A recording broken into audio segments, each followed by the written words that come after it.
In January 1959, 9 Russian university students died under mysterious circumstances while hiking through the Ural Mountains in what is now known as the Dyatlov Pass Incident or Devil's Path Incident.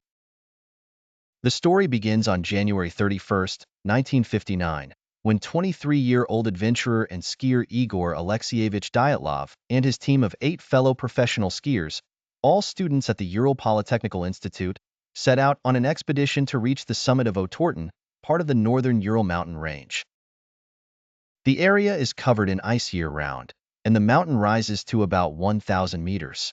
However, before beginning, teammate Yuri Yudin withdrew due to illness, leaving the adventure to continue without him. Due to poor weather conditions, they decided to set up camp on the edge of the mountain, hoping to resume their journey the next day. Several days later, the youth's bodies were found.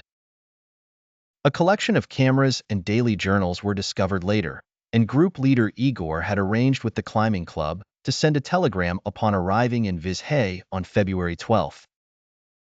The delay did not initially raise alarm, as such delays were common, but by February 20th, the students' families demanded a rescue operation. The search party, consisting of volunteers and army soldiers from the then Soviet Union, found the students' camp on February 26. Their tents were torn open, but their cameras, journals, clothing, and shoes remained intact. Yet something had driven them to flee their tents half-dressed. The students' bodies were discovered around the campsite, and an initial investigation concluded death by hypothermia.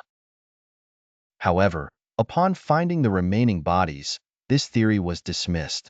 The corpses bore lethal injuries, their skin had turned orange, their hair gray, and high levels of toxins were found in their bodies. Some corpses were contaminated with radiation, others had crushed ribs and internal fractures without external wounds, deepening the mystery.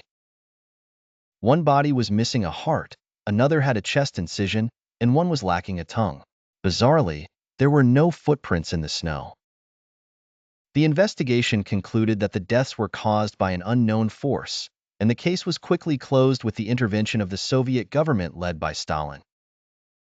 A member of the rescue team later wrote a novel titled Devil's Path, detailing the events, but he was found dead in his car, resulting in the case being completely sealed. Notable theories about the incident suggest an avalanche or nuclear tests led to their deaths, while some believed a mythical creature, the Yeti, was responsible. After the Soviet Union collapsed, the case was reopened but yielded no new information, leaving the mystery unresolved.